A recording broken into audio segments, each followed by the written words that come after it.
तो बच्चों और दोस्तों मुझे बताइए कि ऐसा क्या है गाड़ियों में कि आप ब्रेक लगाते हैं तो रुक जाते हैं। उन टायर्स में ऐसा क्या है जो वो ब्रेक लगाने पे बहुत स्ट्रांगली रुक जाते हैं।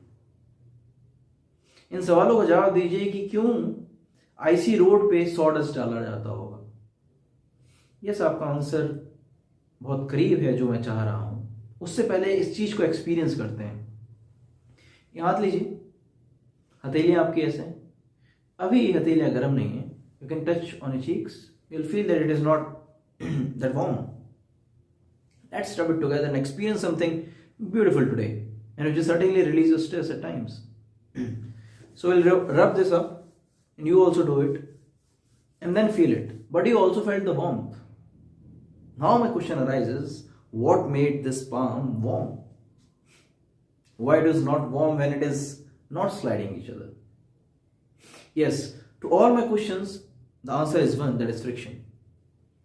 Okay, so we are going to read about frictional force, and that kind of force which is very necessary in this today eras. So friction force क्या है?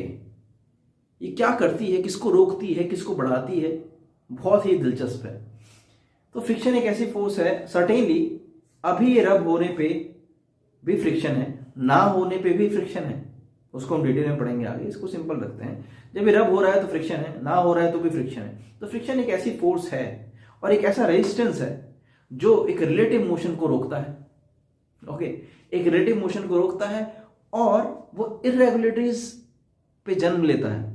फॉर एग्जाम्पल, यहाँ पे मेरा हाथ पाम जो है वो बिल्कुल प्लेन तो नहीं है, it has some irregularities, it has some irregular surface, and what that irregular surface is doing, it is making the bond. वो उस पे बॉन्ड बना रहा है। What kind of bond it is? It is a van der Waals force. It's a very weak force, very weak bond. It is a chemical bond. It is a hydrogen bond. It's a very weak bond, which will be overcome by certain applied force when it is more than that. So हम यहाँ से समझे कि एक friction force ऐसा force है जो irregularities की वजह से बनता है। Correct. So let's write it down, our topic and the frictional force.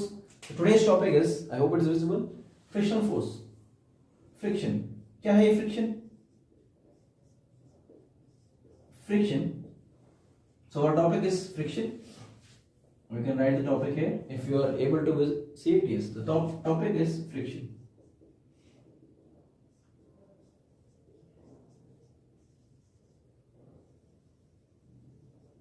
So let's define its frictional force. It is a kind of force, or it is a force. It is a force which opposes the relative. It is very simple definition. It is opposes the relative motion of objects, and it acts opposite to the direction of applied force. Okay, and it is caused due to irregularities of surfaces. तो यहां तक बातें clear है कि friction एक ऐसा force है जो अपोज करता है रिलेटिव मोशन को और इरेगुलरिटीज ऑफ सरफेस पे जन्म लेता है। ये तो ठीक है, लेकिन फ्रिक्शन तक ही ये लिमिटेड नहीं है ये लेसन।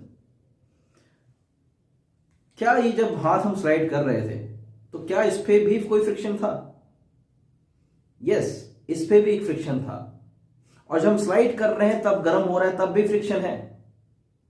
तो जब स्लाइड कर रहा है तब भी फ्रिक्शन है, जब स्लाइड नहीं कर रहा है तब भी फ्रिक्शन है। तो इन दोनों फ्रिक्शन के नए रूप हैं जिनको हम कहेंगे स्टैटिक फ्रिक्शन, काइनेटिक फ्रिक्शन।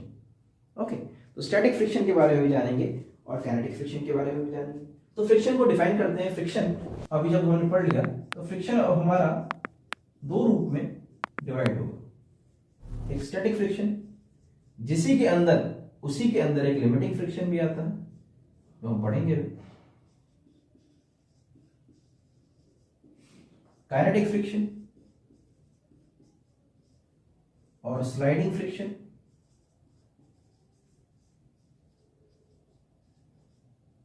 और फिर रोलिंग फ्रिक्शन।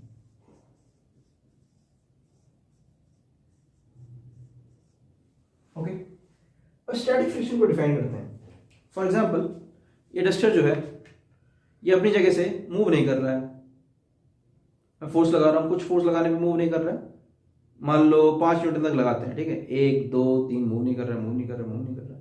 मैं तो फोर्स लगा रहा हूं लेकिन मूवमेंट नहीं हो रही। फोर्स लगाने पे तो एक्सेलरेशन होना चाहिए, लेकिन एक्सेलरेशन हो नहीं रही है। क्या कारण है? कोई से पीछे खींच रहा है, मतलब पीछे कौन खींच रहा है? इरेगुलरिटीज, बॉन्ड, केमिकल बॉन्ड और द वैन डर वाल फोर्सेस, उसी बॉन्ड को और उसी रेजिस्टेंस को हम क्या कहते हैं? फ्रिक्शन। लेकिन मूव नहीं कर रहा है, लेकिन फिर भी फ्रिक्शन लग रहा है। ये मूव नहीं कर रहा है फिर भी फ्रिक्शन लग रहा है, और इस फ्रिक्शन को हम कहेंगे स्टैटिक फ्रिक्शन। एक ऐसा फ्रिक्शन जो रेस्ट बॉडीज पे लगता है, the objects which are not moving at all.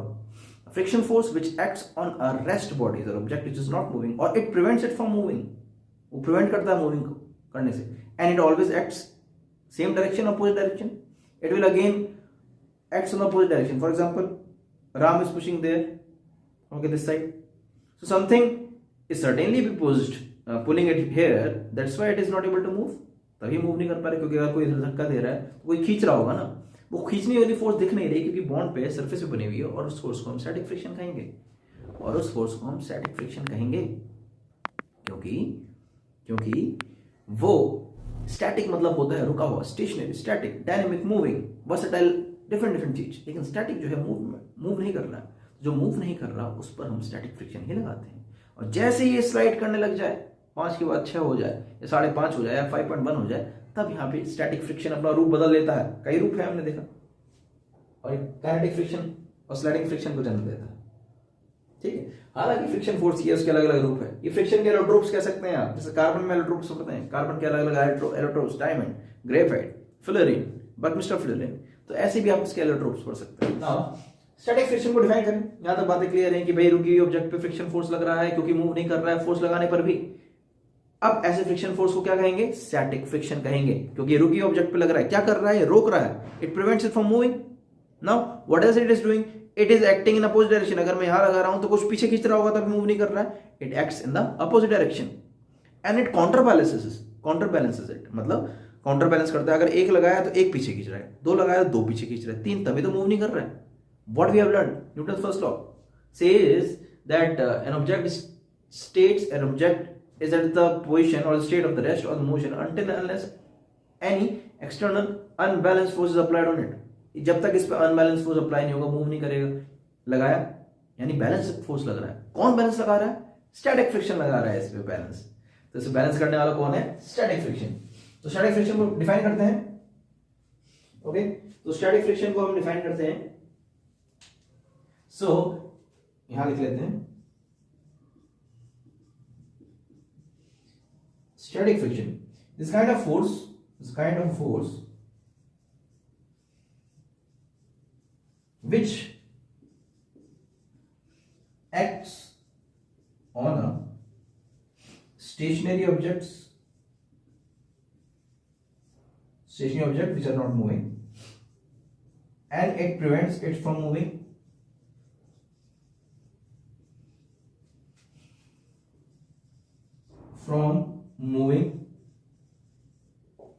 it is applied in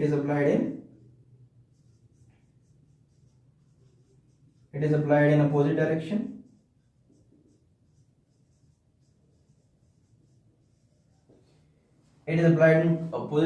and it counterbalances it, मतलब बैलेंस कर रहा है, it counterbalances it and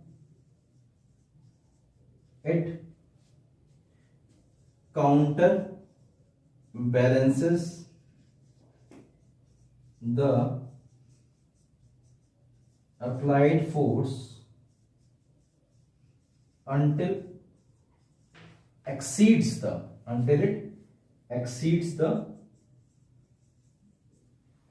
the maximum static friction. Okay.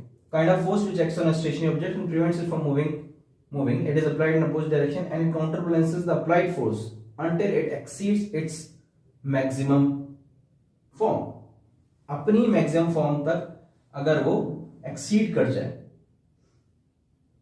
Okay, it counter balances the applied force, वो अपनी balance applied force को counter balance करेगा और it exceeds its maximum form. ठीक है, सिंपल डेफिनेशन लिखते हैं इसकी. चलिए इसको हम काउंटर बैलेंसेस वगैरह चीज को सिंपल रखते हैं अभी. It is kind of force which acts in stationary object and prevents from moving. It is applied in opposite direction. ठीक है, चलिए इसको सिंपल रखते हैं. ओके, एक लिमिटिंग फ्रिक्शन के साथ मैंने लिखा है. स्टैटिक फ्रिक्शन और लिमिटिंग फ्रिक्शन में क्या रोल है, क्या इसमें रोल है? देखिए, स्टैटिक फ्रिक्शन को डिफाइन अगर करा जाए, अगर हम इसका डायग्राम बनाएं तो ये होगा स्टैटिक फ्रिक्शन. एक ऑब्जेक्ट है बॉटल, ठीक है, इसके पीछे कोई ऑब्जेक्ट लग रहा है, इसके पीछे अगर हम कुछ फोर्स लगा रहे हैं आगे, ठीक है, जैसे मैंने अभी आपको मार्कर दिखाया था, आई मीन डस्टर दिखाया था, उसके पीछे एक फ्रिक्शन फोर्स लगा रहा है, जैसे हम कहते हैं एफएस. इसको स्टैटिक फ्रिक्शन कहा जाता है. ओके, लिमिटिंग फ्रिक्शन का कंसेप्ट समझते हैं. अभी हम बात कर रहे थे कि until it exceeds its own maximum form. अब एक ओन मैक्सिमम फॉर्म क्या है, इसको भी समझ लेते हैं. ठीक है, देखिए क्या कर रहे हैं. देखिए 5 न्यूटन की बात करी थी, 5 न्यूटन फोर्स लगाया था हमने, 1 2 3 4 5 के बाद नहीं मूव, 5 मूव नहीं कर रहा है, 5 के बाद मूव कर जा रहा है, 5 के जस्ट बाद मूव कर जा रहा है. तो इसकी लिमिटिंग फ्रिक्शन क्या होगी, लिमिट वैल्यू क्या होगी कि ये मूव जब कर पा रहा है, जस्ट बिगिन कर पा रहा है, वो है आपका 5 न्यूटन. समझ पा रहे हैं? तो स्टैटिक फ्रिक्शन तो हो गया जो स्टेशनरी ऑब्जेक्ट पे लग रहा है, लेकिन स्टैटिक फ्रिक्शन का ही मैक्सिमम फॉर्म जिसके आगे एकदम मूव कर जाए उसको हम कहेंगे लिमिटिंग फ्रिक्शन. तो वो हो गया स्टैटिक फ्रिक्शन का ही मैक्सिमम फॉर्म. इसका मैक्सिमम फॉर्म ये, इसको अगर एफएस से रिप्रेजेंट कर रहे हैं, इसको एफएस मैक्स से रिप्रेजेंट करेंगे. ये इसी का ही मैक्सिमम फॉर्म है. ओके, तो इसी का ये मैक्सिमम फॉर्म है. ओके, इसको हम डिफाइन करते हैं यहाँ पे. फ्रिक्शन तो फोर्स आपने लिख लिया होगा, इसको हम काइनेटिक फ्रिक्शन को बाद में लिखते हैं. अब हम लिमिटिंग फ्रिक्शन को डिफाइन करते हैं कि लिमिटिंग फ्रिक्शन क्या होगा.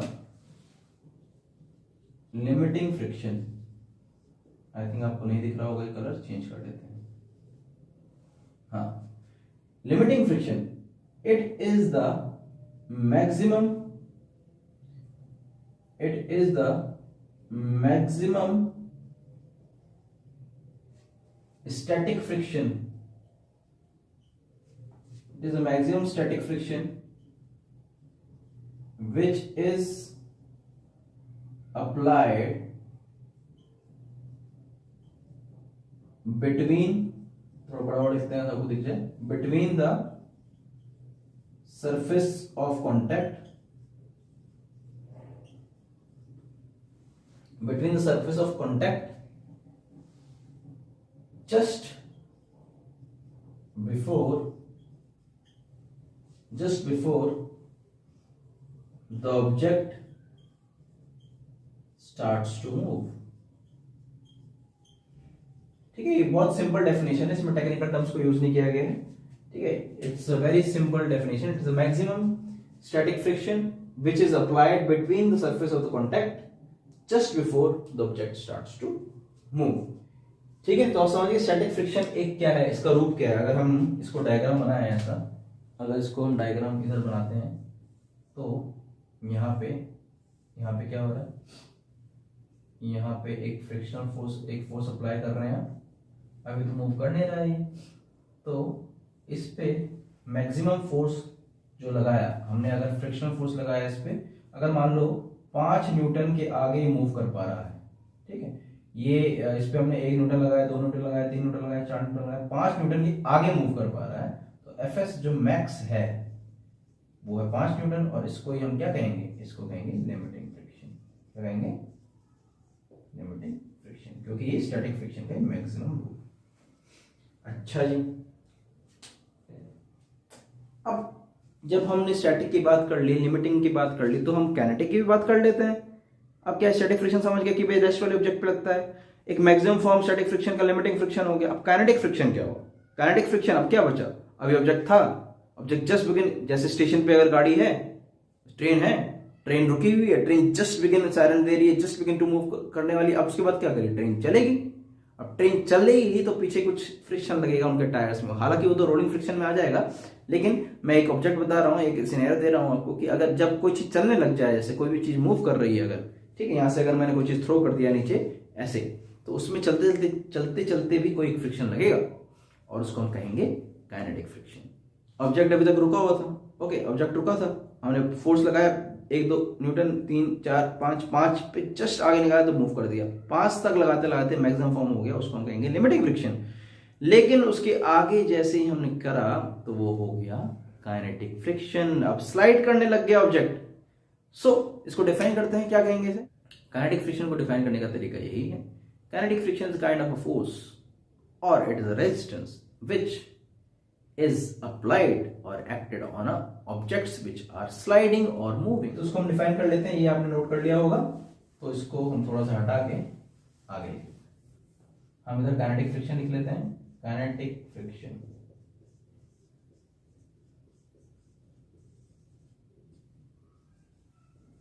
तो हमने क्या जाना भाई, स्टैटिक फ्रिक्शन वो फ्रिक्शन होता है, काइनेटिक से आप जानते हैं क्या होता है, kinetic energy half mv², v में क्या है, मोशन, यानी मोशन की बात हो रही है कहीं। Kinetic friction is kind of force. So it is the force or a resistance applied applied on the surfaces of the object which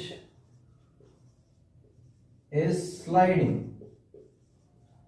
or moving against each other, moving, और applied between two surfaces लिख देते हैं, okay, between two surfaces, object छोड़ देते हैं, but applied between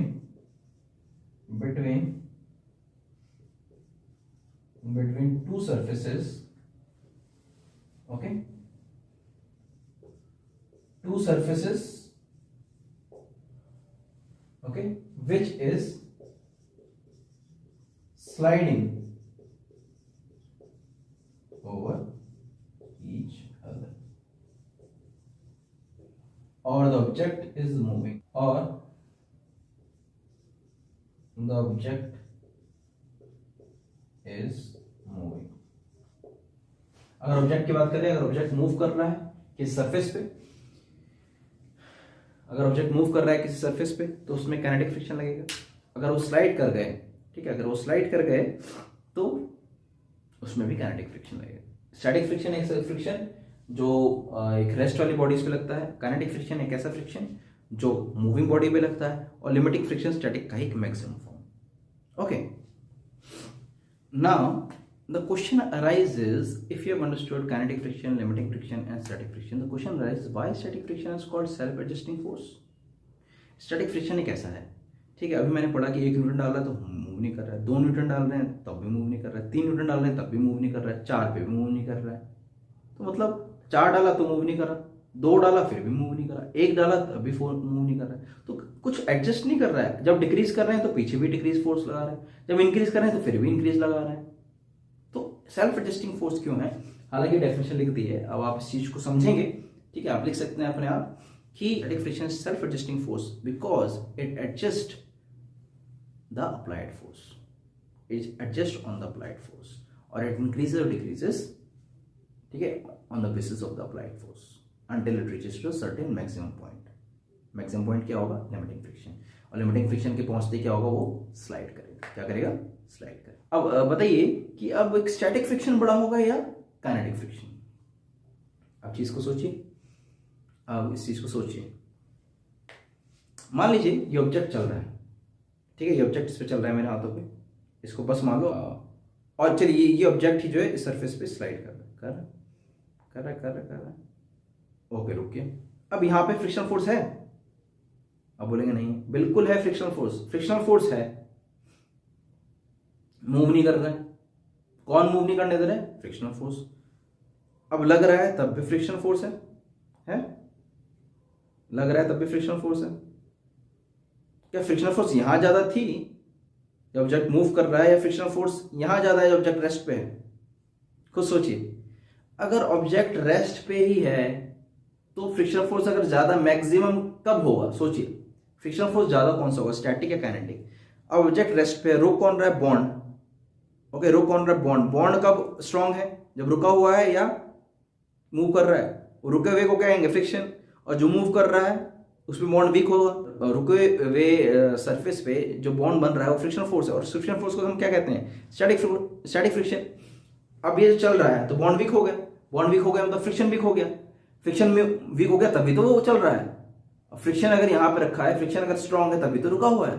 तो strong force कौन सा होगा? कौन सा ज्यादा फ्रिक्शनल फोर्स हुआ? और कौन सा कोफिशिएंट ज्यादा होगा?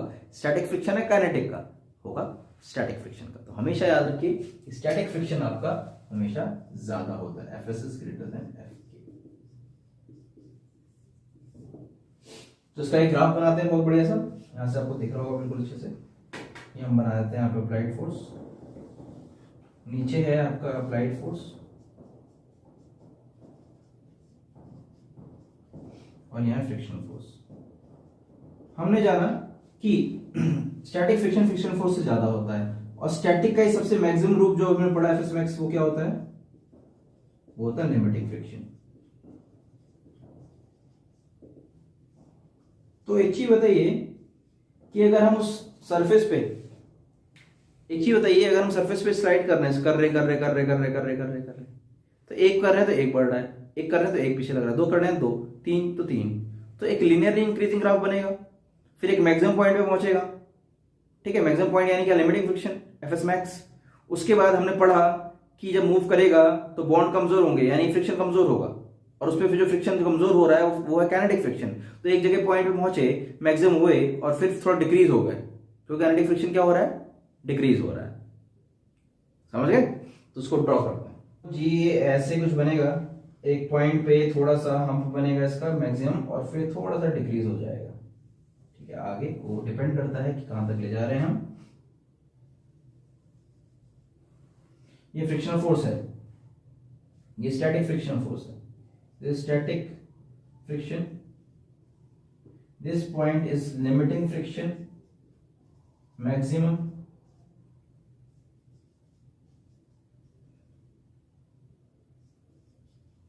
and this point is kinetic friction which is decreasing, the object is moving. okay, maybe यहाँ पे ऑब्जेक्ट रुक गया, ऐसा भी हो सकता है ऑब्जेक्ट यहाँ पे रुक गया। तो जब ये 1 न्यूटन था तो 1 न्यूटन का फोर्स पीछे लग रहा है, 5 न्यूटन तक पढ़ा हमने। ठीक है, 2 3 पे 3 लग रहा है, 4 पे 4 लग रहा है, 5 पे 5 लग रहा है, और 5 के जस्ट आगे होने पे 5.01 होने पे ऑब्जेक्ट मूव कर जाता है। मूव कर जाता है तो उसमें वेलोसिटी आ जाती है और वो काइनेटिक फ्रिक्शन का एक रूप ले लेता है। ठीक है, ये तो बात हो गई थ्योरी की थोड़ी। अब थोड़े फॉर्मुलेज में आते हैं।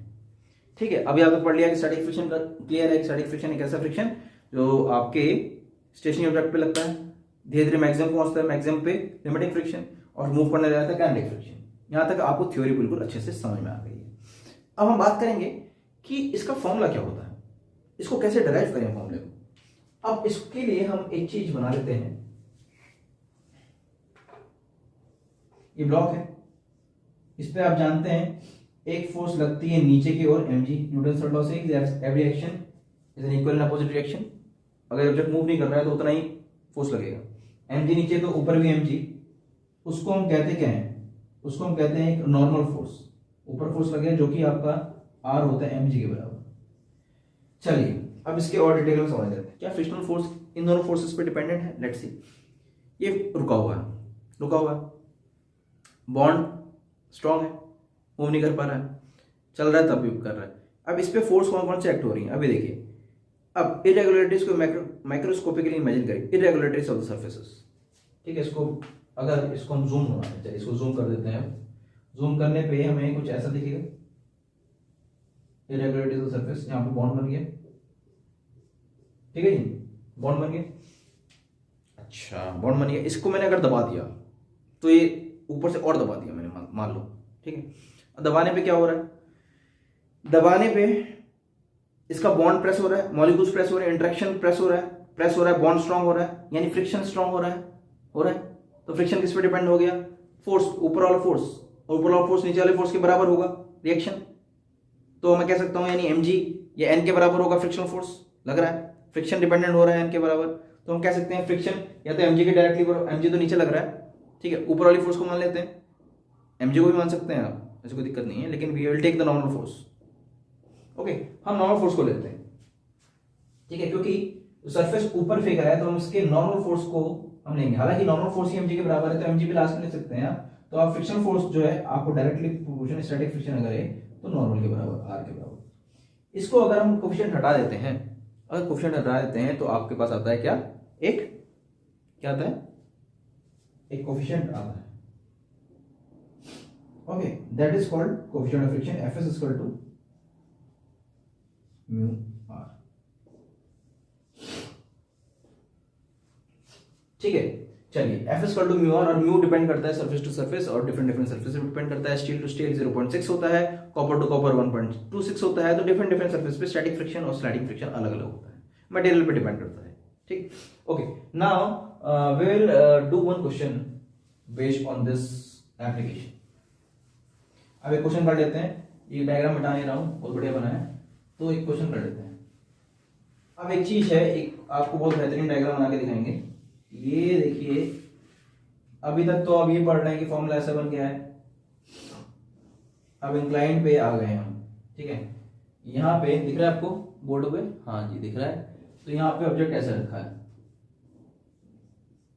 ओके, ऑब्जेक्ट यहाँ रखा है, एक एंगल दिया हुआ है क्वेश्चन में, एंगल 30 डिग्री दिया हुआ है, और ऑब्जेक्ट का मास नहीं पता है, और ये जो लेंथ है, ये लेंथ जो है हमारी वो है 6.4 मीटर्स। एक्सेलरेशन इस डायरेक्शन में, ओके जी। म्यू दिया हुआ है 0.2। निकालना क्या है कि ये ऑब्जेक्ट धीरे धीरे स्लाइड होते हुए हमारा नीचे कब तक आ जाए। उससे पहले इसको बेसिकली सिंपल वे में और समझने की कोशिश करते हैं। ये एंगल थीटा है अगर, ठीक है, ओके। तो इस चीज को सब भूल जाते हैं, चलो क्वेश्चन भूल जाते हैं, हम इसके कंपोनेंट से बात करते हैं, ठीक है। एक फोर्स नीचे लग रही है, एफबीडी बनाते हैं इसका पहले, एमजी नीचे, ओके। नॉर्मल हमेशा नॉर्मल लगता है 90 डिग्री की तरफ, यानी ये 90 डिग्री लग गया, ओके।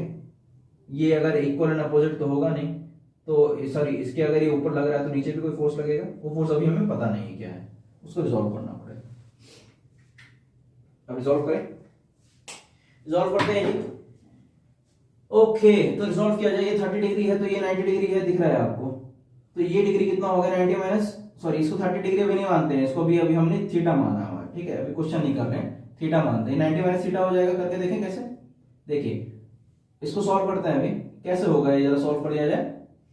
थीटा प्लस को एक्स मान लेते हैं, तो theta that is theta plus 90 degree, दिख रहा है, थोड़ा थोड़ा दिख रहा है सर, बड़ा कर दीजिए। Theta plus 90 degree plus x equal to 180 degree, okay. इधर 90 चला जाएगा, 90 माइनस थीटा, तो ये आ गया आपका 90 माइनस थीटा। ये पूरा अगर आप देखें वर्टिकली अपोजिट एंगल, ये 90 ये 90, तो ये भी कितना हो गया 90, तो ये कितना आ गया जी, ये आ गया हमारा, ये पूरा 90 है, ओके। और x मेरा मिल गया 90 माइनस थीटा, x मिल गया मुझे 90 माइनस थीटा, ओके। ये एंगल मिल गया मुझे 90 माइनस थीटा। अब ये वाला चाहिए मुझे y, तो ठीक है, चलिए 90 minus theta plus y equal to 90 degree, 90 से 90 मर गया, मतलब कैंसिल हो गया, y इक्वल टू थीटा। तो ये एंगल कितना आ गया, ये भी आ गया थीटा, ठीक है। यहां तक रिजॉल्व कर लिया आपने। अब इन दोनों की वैल्यू क्या है, ये थीटा आ गया, ये थीटा आ गया। अब इन दोनों को रिजॉल्व करने के लिए एक और एफबीडी बनाते हैं, एक और डायग्राम बनाते हैं जो आपको और बेहतरीन ढंग से समझाएगा। चलिए यहां तक हमें पता है, हमें ये कुछ पता है, हमें ये एंगल पता है, ये एंगल थीटा है, ओके। अगर वेक्टर कंसीडर कर लें, ये दो फोर्स आ रही हैं, अब थीटा को एक फोर्स mg तक लग रही है, इसी के दो कंपोनेंट हैं, ये और एक ये। अगर ये फोर्स वेक्टर को रिजॉल्व किया जाए, इस फोर्स को हम पैरेलल उठा के ले आए ऐसे, ऐसे ला सकते हैं, बिल्कुल ला सकते हैं जी। क्यों? क्योंकि ये जो है ये फोर्स को हमने पैरेलल उठाया है इधर और हेड से, पहले के वेक्टर के हेड से दूसरे के टेल को जोड़ दिया। अब थीटा है, थीटा का अपोजिट परपेंडिकुलर होता है, थीटा के जो साथ में बैठा हुआ है वो बेस होता है, थीटा का जो सबसे बड़ा एंगल होता है उसका अपोजिट हाइपोटेन्यूज होता है, बिल्कुल होता है। तो आप जानते हैं कि अगर हम साइन थीटा निकालेंगे, sine theta is equal to perpendicular on hypotenuse, perpendicular on hypotenuse, hypotenuse कौन सी फोर्स है यहाँ पे नीचे, कौन सी लग रही है, mg, हाइपोटेन्यूज कौन सी लग रही है, mg, तो परपेंडिकुलर क्या हो जाएगा, perpendicular to mg sin theta हो जाएगा।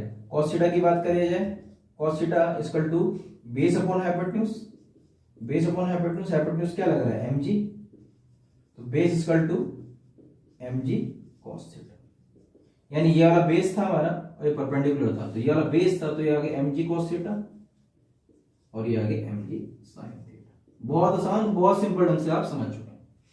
ओके जी, ओके जी, यहां तक क्लियर है, बिल्कुल बहुत आसान है। mg sin theta mg cos theta, force के जो नीचे फोर्स लग रहा था उसी के दो कंपोनेंट आगे रिजॉल्व कर लिए, mg sin theta mg cos theta. क्योंकि फोर्स का हमें चाहिए क्यों, ये देखिए चाहिए क्यों, इस डायरेक्शन में एक्सेलरेशन हो रहा है, फोर्स का कुछ चीज चाहिए होगा। r को हमें पता है mg के बराबर होता था वहां पे, लेकिन इसमें तो r mg के बराबर नहीं है, mg के ही कंपोनेंट के बराबर है। तो यहां से हम पता लगा सकते हैं कि r जो होगा, क्या क्या दिख गया हमें यहाँ से हमें समझ में आ गया कि r जो है mg के कंपोनेंट के बराबर mg cos थीटा बदल गया, एक एक्सेलरेशन था। अब यहाँ पे एक्सेलरेशन हो रही है, अब यहाँ पे एक्सेलरेशन हो रही है। अब बताइए फ्रिक्शन फोर्स कहाँ लगेगी, फ्रिक्शन फोर्स क्या करती है, ऑब्जेक्ट्स को प्रिवेंट करती है रोकने से, इधर जा रहे हैं तो फ्रिक्शन फोर्स हमेशा की तरफ पीछे की तरफ होगी, मूव कर रहा है तो काइनेटिक फ्रिक्शन लगेगी। ओके, न्यूटन सेकंड लॉ क्या कहता है, न्यूटन सेकंड लॉ कहता है कि force directly proportional to dp by dt, that rate of change of momentum upon time, and rate of change of momentum करेंगे तो मास एंड एक्सेलरेशन आ जाएगा। मतलब एक्सेलरेशन जो हो रहा है और कोई भी फोर्स लग रही है तो एक्सेलरेशन अगर दे रही है तो जितनी फोर्स लग रही है वो एक्सेलरेशन के बराबर, मास इंटू एक्सेलरेशन, ठीक है, जितनी फोर्स लग रही है वो मास इंटू एक्सेलरेशन के बराबर हो जाएगी। तो चलिए देखते हैं अगर एक्सेलरेट हो रहा है इस तरफ तो कौन कौन सी फोर्सेस इसमें इन्वॉल्व हो रही है। एक तो इस ऑब्जेक्ट पे देखें mg sin थीटा नीचे की ओर और f के ऊपर की तरफ और नीचे जा रहा है, क्या मतलब ये है कि कोई ऑब्जेक्ट नीचे जा रहा है और एक्सेलरेशन नीचे हो रहा है, ठीक है। अगर आपको दो बच्चे खींच रहे हैं, अगर एक पीछे से खींचा है, एक आगे से खींच रहा है और आप आगे चले गए तो कौन सा किसका बल ज्यादा है, आगे वाले का। वैसे ही एक्सेलरेशन नीचे की ओर हो रहा है तो यानी किसकी पावर ज्यादा है, mg sin थीटा जो नीचे जा रहा है या f के आई मीन फ्रिक्शनल फोर्स जो ऊपर जा रहा है, ऑब्वियसली mg sin थीटा जो नीचे जा रहा है उसका आपका बल ज्यादा होगा। तो कर लेते हैं इसे, इसको हम करते हैं कि एफ नेट जितनी फोर्सेस लग रही हैं वो हमारा सेकंड लॉ के बराबर m into a के बराबर होगा अगर मास कंसीडर कर रहे हैं। तो फोर्सेस कौन कौन सी लग गई, mg sin थीटा, ठीक है, एक फ्रिक्शनल फोर्स लग रही है प्लस f के, लेकिन ये फ्रिक्शनल फोर्स कहां लग रही है, अपोजिट डायरेक्शन में, तो इधर माइनस हो जाएगा इक्वल टू m। ओके, अब आपने पढ़ा था f के क्या होता है, f के इज इक्वल टू, दिख रहा है आपको, f के क्या होता है, म्यू इंटू n और म्यू इंटू r, यहाँ पे r क्या है, mg cos theta, mu into mg cos theta. हम निकाल क्या रहे हैं, हमें एक्सेलरेशन निकालना है, कितना होगा एक्सेलरेशन। ओके, अब एंगल में दिया हुआ, क्वेश्चन में दिया हुआ है, अब एक्सेलरेशन आपको पहले एक्सेलरेशन निकालना है। क्वेश्चन में थीटा दिया हुआ है आपका 30 डिग्री और म्यू दिया है 0.2। इस क्वेश्चन को और बढ़ाएंगे आगे, ठीक है, कि टाइम भी निकालना होगा। तो पहले ये छोटा सा क्वेश्चन करते हैं बेसिक, जिससे आपका बेसिक लेवल सही हो जाए। तो mg sin theta minus f के equal to mu mg cos theta minus mu mg cos theta equal to m a। Acceleration निकालना है, क्या किया जाए, इन सबको मिटा देता हूं, कोई जरूरत नहीं है, इसको मिटा देते हैं।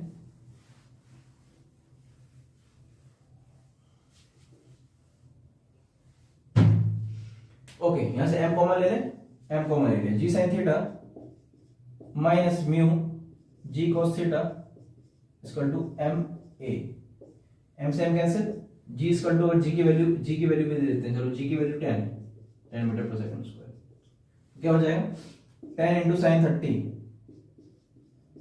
माइनस म्यू दिया हुआ कितना 0.2, अच्छा g भी कॉमन लेते हैं, g चलो कॉमन ले लिया, 0.2 into cos theta is again cos 30 degree equal to acceleration की वैल्यू।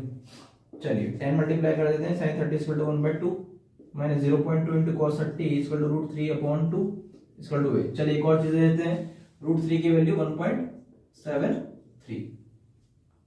ओके 1.73। चलिए करते हैं सॉल्व। ब्रैकेट में ले लें 10 1.2 से ई काट दें, आसान हो जाएगा 0.1 इंटू √3 की वैल्यू 1.73 कर दिए।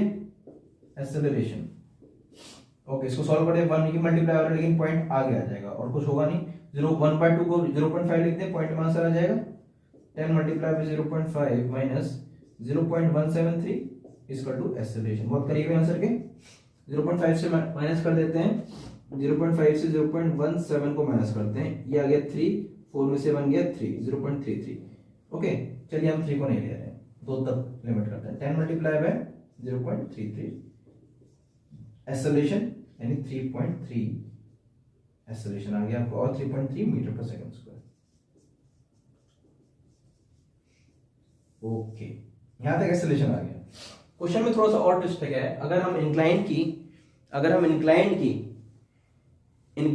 अगर हम आपको एक लेंथ बता देते हैं जो कि 6.4 मीटर्स, अगर इंक्लाइंड आपका लेंथ है 6.4 मीटर्स, तो आपको इसका समय लगाना है कि वो यहां तक पहुंच जाए, समय निकालना है कि वहां तक पहुंच जाए। क्या करें, इक्वेशन ऑफ मोशन की second equation of motion use करेंगे, ut plus half at square.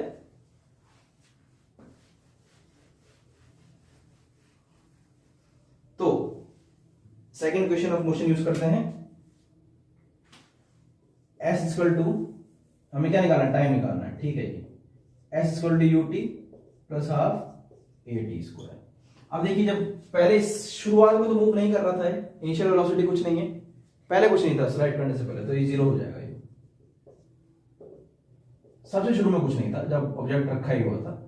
Half at square, s 6.4 है, अब s ने दे दिया 6.4, हाफ इंटू a दे दिया है आपको, आ गया 3.3 इंटू टी स्क्वायर। चलिए क्या किया जाए, 6.4 ये ऊपर चला गया 2, 3.3 इक्वल टू टी स्क्वायर, तो ये हो गया 12.8 अपॉन 3.3, और आप इसको ऐसे भी कह सकते हैं 3.3 नियरली 2 कर देंगे, कितना आ जाएगा 3 2 6 3.6, तो 3.2 को हम कह सकते हैं 2 से कैंसिल हो रहा है नियरली, और 2 टू 4, तो T square under root T square की value under root 4, that is nearly equal to, आप कह सकते हैं 2, क्योंकि ये हमारा एग्जैक्टली नहीं आया, इसका आंसर आ गया 2। ठीक है, ऐसे बहुत सारे कंसेप्ट होते हैं। एंगल ऑफ रिपोज भी आज के लिए इतना ही है, नेक्स्ट क्लास में हम देखेंगे कि एंगल ऑफ रिपोज क्या होता है, कैसा एंगल, जैसे अगर हम इसको स्लाइड कर रहे हैं, कैसा एंगल, इसको आप हल्का सा, अगर इसके ऊपर हम अगर हल्का सा इसको स्लाइड कर देते हैं, एंगल ये मेरे हाथ और इसके बीच में अगर हल्का सा एंगल बढ़ा देते हैं तो ये स्लाइड कर जाता है, उसको हम एंगल ऑफ रिपोज कहते हैं। आज हमने static friction, limiting friction, kinetic friction और रोलिंग फ्रिक्शन नहीं पढ़ा। रोलिंग फ्रिक्शन भी सिंपल ये है कि रोल करते हुए पीछे लग जाता है ऑब्जेक्ट के, और हमने इसके एप्लीकेशन देखा, हमने इसका ग्राफ बनाया, हमने इसके क्वेश्चंस भी करे, तो टॉपिक आई थिंक आपको बहुत अच्छे से आ चुका है। Thank you.